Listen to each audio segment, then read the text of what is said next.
लोकसभा चुनाव 2024 के नतीजों के बाद एक बार फिर से देश में एनडीए गठबंधन की सरकार बनने जा रही है। लेकिन ऐसा पहली दफा होगा जब प्रधानमंत्री मोदी के सामने नेता प्रतिपक्ष होंगे, यानी विपक्ष में भी कोई नेता बैठा होगा। क्योंकि इस बार पहली दफा मोदी अपनी बहुमत पर सरकार नहीं बना रहे हैं। मतलब बीजेपी को इतना आंकड़ा नहीं मिला कि बीजेपी बहुमत का आंकड़ा पार कर पाए। इस बार बीजेपी को अपने सहयोगी दलों के साथ मिलकर सरकार बनानी पड़ रही है और इसलिए पहली दफा मोदी के सामने नेता प्रतिपक्ष होंगे। हमारे साथ हमारे सहयोगी गणेश सम्राट हैं। गणेश, किस रूप में देखते हैं पहली दफा मोदी के सामने नेता प्रतिपक्ष? बिल्कुल विश्वजीत, पहली बार ऐसा होगा कि 2014 से लेकर 2019 में नरेंद्र मोदी का जो टेन्योर रहा, पहला टेन्योर, दूसरा और तीसरे बार की वो तैयारी कर रहे हैं। लेकिन विपक्ष के नेता के तौर पर सदन में नरेंद्र मोदी को सीधे तौर पर कोई चुनौती देने वाला विपक्ष का वो चेहरा नहीं दिख रहा था। हालांकि बीजेपी और नरेंद्र मोदी के या रहमो करम पे कह दें कि विपक्ष के नेता के तौर पर कांग्रेस के 2014 के टेन्योर में मल्लिकार्जुन खड़गे और 2019 के कार्यकाल में अधीर रंजन चौधरी को एक जगह दी गई थी। हालांकि वो ऑफिशियल जगह नहीं थी, लेकिन तो उतनी सीटें वो लोग जीत नहीं पाए थे, लेकिन जगह दे दी गई थी। सत्तारूढ़ दल के जो नेता होते हैं, सत्तारूढ़ दल के नेता के अनुशंसा पे विपक्षी दल के जो सबसे बड़ी पार्टी होती है उसके नेता को मौका दिया जाता है। लेकिन टेक्निकली वो नेता विरोधी दल के पद पर नहीं थे तो उनको एक कैबिनेट मंत्री का जो दर्जा जो नेता विरोधी दल को मिलता था वो नहीं था। क्योंकि अनुशंसा थी तो बहुत चाह कर भी बहुत मतलब ताकत उसमें नहीं दिखा पा रहे थे। क्योंकि 2014 में कांग्रेस की जो सीटें थी वो कम थी और नेता विरोधी दल होने के लिए लोकसभा के अंदर, सदन के अंदर यह नियम बना हुआ है कि चुने हुए सदस्यों के 10% जो सदस्य हैं वो किसी एक दल के होने चाहिए। उस दल के जो सबसे बड़े दल होंगे तो उनमें से उस दल को, सदन के अंदर मौजूद दलों में से उनके पार्टी को मौका दिया जाएगा कि आप किसी एक नेता को चुनिए और उसका विधिवत जो है वो चुनाव होता है नेता विरोधी दल का, और ये मनोनीत हो जाता है और ये ऑफिशियल होता है। और जिस व्यक्ति को, जिस पार्टी के नेता को नेता विरोधी दल बनाया जाता है उनको एक कैबिनेट मंत्री का दर्जा दिया जाता है, उनका स्थान संवैधानिक हो जाता है और वो ठीक सरकार के सामने वाली बेंच पर, मतलब जहां प्रधानमंत्री बैठते हों, नेता सदन बैठते हों, नेता उप सदन बैठते हो, उसके ठीक सामने वाले टेबल पे जो बेंच होता है उसमें वहां पहली कुर्सी उनको दी जाती है। नेता विरोधी दल की कुर्सी वो पहले से अलर्ट होता है, वो चिन्हित होता है। लेकिन 2014 के चुनाव में कांग्रेस पार्टी की सीटें जो है वो 50 से थोड़ी सी ज्यादा थी। 2019 में वो सीटें और कम हो गई। तो क्या हुआ कि जो आंकड़ा था नेता विरोधी दल का बनने वाला उसको वो छू नहीं पाया और सदन में इस बीच राहुल गांधी मौजूद रहे, लेकिन अपनी ताकत से कांग्रेस पार्टी विरोधी दल का नेता नहीं बना पा रही थी। अगर कुल आंकड़ों की बात कर लें तो 2014 में 44 सीटें कांग्रेस को आई थी और 2019 में 52 सीटें, यानी 44 सीटें 14 में और 19 में 52 सीटें। तो इसलिए 16वीं और 17वीं लोकसभा में नेता विरोधी दल का जो तमगा है वो विपक्ष को नहीं मिला था। विपक्ष के मुख्य पार्टी के तौर पर कांग्रेस पार्टी उभर के आई थी। तो अब ये हुआ कि इस बार 99 सीटें कांग्रेस अकेले जीती हुई है। तो सबसे बड़ी पार्टी विपक्ष के खेमे में कांग्रेस पार्टी है और इंडिया गठबंधन की अलायंस की बात करें तो वो अब ठीक है, नेता विरोधी दल के एक शानदार जो कहे कि भूमिका में वो दिखाई पड़ सकते हैं और कांग्रेस इस बार नेता विरोधी दल के संवैधानिक जो हक है वो ले पाएगी।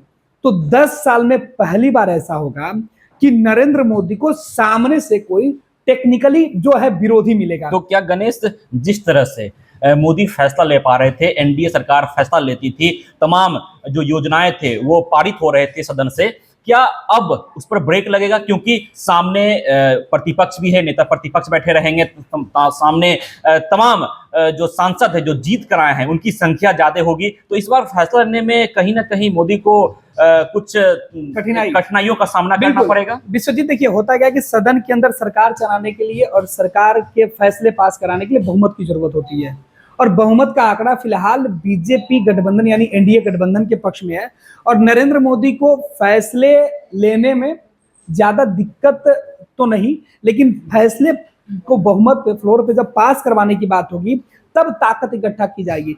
देखिए, सत्ता में रहने वाले लोग को ये अच्छे से पता होता है कि सरकार में वो जब हैं तो उनके पास बहुमत है, तो बहुमत से वो पास करवा लेंगे। लेकिन किसी भी प्रस्ताव को सदन में लाने के बाद विपक्ष का हंगामा इस बार जोरदार होगा। सरकार के सामने जो चुनौती होगी कि विपक्ष के सवालों को जवाब दे, विपक्ष को इग्नोर करके या बाईपास करके जिस तरीके के फैसले 2019 में नरेंद्र मोदी की सरकार ने ली या 2014 में नरेंद्र मोदी की सरकार ने ली, ये तब संभव था जब विपक्ष कमजोर थी। अभी आपने देखा होगा कि 2019 का जो कार्यकाल चल रहा था 2024 तक, इसके पिछले सेशन में क्या हुआ कि सत्ताधारी दल ने या स्पीकर ने विपक्ष के सदस्यों को सदन से आउट कर दिया, वो विरोध कर रहे थे तो क्योंकि उनकी संख्या बेहद कम थी, वो इस विरोध को सदन में उस तरीके से नहीं प्रकट कर पाए जिससे कि सरकार के सेहत पे असर पड़े। लेकिन अब जो है बहुमत ज्यादा है, विपक्ष की संख्या, सरकार बहुमत से थोड़े से ही ज्यादा सीटों के साथ है, तो विपक्ष की कोशिश होगी कि सरकार के हर सांसद हर सदन में 100% अटेंडेंस उनकी मौजूदगी नहीं होती है, तो विपक्ष ऐसे में कई ऐसे बिल पर कई ऐसे एजेंडे पर सरकार को फंसा सकती है। इस बात का डर अब एनडीए सरकार को रहेगा और यही वजह है कि नेता विरोधी दल को संवैधानिक दर्जा भी रहेगा, तो नेता विरोधी दल होने के नाते वो अपनी बातें हाउस में रख पाएंगे। उनको ये अधिकार होगा कि सरकार के किसी भी जवाब पर विपक्ष की तरफ से वो सवाल पूछ सकते हैं और किसी भी क्षण वो किसी भी सवाल का जवाब जो आएगा उस पर ऑब्जेक्शन कर सकते हैं। तो नेता विरोधी दल का जो एक संवैधानिक दर्जा होगा वो उनको फायदा पहुंचाएगा। साथ ही साथ केंद्र की तमाम जो योजनाओं पर सरकार की तमाम जो नियमावली आएगी या फिर नए कानून की बात करें या नए नियम की बात करें या नई घोषणाओं की बात करें, अगर सरकार उसे सदन में लेकर आएगी तो उस पर विपक्ष खुलकर अपनी बातें रख सकता है। पिछले गणेश 10 वर्षों में ऐसा देखा गया कि एनडीए सरकार के कई फैसलों का खुलकर विरोध किया गया देश भर में, लेकिन सदन के अंदर वो विरोध नहीं हो पाता। वही मैं बात कर रहा हूँ, जैसे धारा 370 की बात की जाए, कृषि बिल की बात की जाए, इसका खुलकर विरोध हुआ, लेकिन सदन के अंदर वो विरोध नहीं दिख पाया। तो क्या इस बार अगर एनडीए सरकार कुछ ऐसा फैसला लेती है तो क्या विपक्ष मजबूत है सामना करने के लिए, जवाब देने के लिए? बिल्कुल, इस बार सदन के अंदर विपक्ष की भूमिका है बेहद महत्वपूर्ण होगी। विपक्ष के कंधों पर सरकार के साथ साथ सदन चलाने की भी जिम्मेवारी होती है। ऐसे में सदन के अंदर उपद्रव पैदा करके या कोई ऐसा कार्य करके विपक्ष के सदस्य, जैसे इसके पहले वाले हाउस में जिस तरीके से वो पहुंचे थे कि उन्हें स्पीकर ने सदन से बाहर कर दिया, वैसी नौबत नहीं आए। और अब विपक्ष की जब ताकत ज्यादा होगी तो वो चाहेंगे कि सत्ता पक्ष में जब बातें रखी जाए तो उनकी बातें सुनी जाए।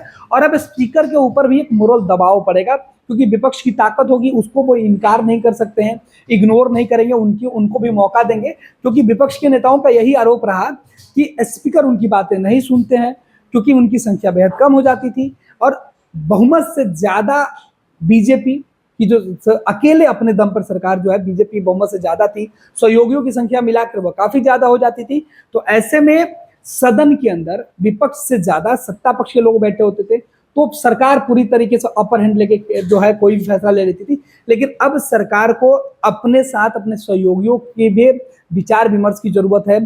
साथ ही साथ विपक्ष के तेवर को भी देखना होगा और फूक फूक कर अब कदम रखना होगा, क्योंकि सदन के अंदर 2024 और 2019 वाली तस्वीरें नरेंद्र मोदी के साथ नहीं दिखेगी, क्योंकि इस बार उनके सामने जो विपक्ष है, जो अब से पहले 2014-2019 में हमने 10 सालों तक नरेंद्र मोदी ने विपक्ष का वो रूप नहीं देखा है जिसका सामना वो अब कर सकते हैं। गणेश, लगातार यह देखा गया कि विपक्ष के तमाम नेता बीजेपी से खासकर यह सवाल करते रहे कि बीजेपी के तमाम सांसद मनमानी करते हैं, सदन के अंदर मनचाहा काम करते हैं। तो इस बार बीजेपी बहुमत में नहीं है, एनडीए बहुमत में है, तो क्या इस बार विपक्ष हमलावर दिखेगी सदन के अंदर? बिल्कुल, विपक्ष तो हमलावर रहेगी सदन के अंदर। अब सहयोगी दल भी सरकार के साथ तो रहेंगे, लेकिन अगर उनकी बातें नहीं मानी जाती है और किसी भी, जैसे बीजेपी के पास अपना था तो जो सहयोगी थे उनकी नाराजगी का बीजेपी को कोई फर्क नहीं पड़ता था, नरेंद्र मोदी अमित शाह को कोई फर्क नहीं पड़ता था कि हमारे सहयोगी नाराज होंगे या वो हमारे साथ रहेंगे, क्योंकि बीजेपी को अपने से बहुमत थी। लेकिन अब हर फैसले में बीजेपी यानी नरेंद्र मोदी को अपने सहयोगियों की तरफ देखना होगा, कोई भी फैसला लेने से पहले नरेंद्र मोदी को यह देखना होगा कि उनके सहयोगियों का भरोसा कितना उनके साथ है, और पीएम मोदी को या पूरी बीजेपी को अब भरोसा में लेना होगा अपने सहयोगियों को। नीतीश कुमार, चंद्रबाबू नायडू सहित जो 16 निर्दलीय चुनाव जीत के आए हैं, जो अगर सरकार को समर्थन करते हैं तो उनका भी भरोसा जीतना होगा। वैसे सरकार चलाना अब नरेंद्र मोदी के लिए बहुत आसान बात नहीं है कि वो बहुमत में है तो सरकार बहुत आसानी से चला लेंगे। अब जिस तरीके से जो विपक्ष के नेता आरोप लगाते थे कि नरेंद्र मोदी डिक्टेटरशिप टाइप से, तानाशाह टाइप से सरकार चला रहे थे, वो काम नरेंद्र मोदी नहीं कर पाएंगे, क्योंकि एक तो जो है पहले से ही मुसीबत के तौर पर विपक्ष की मजबूती दिखाई पड़ रही है।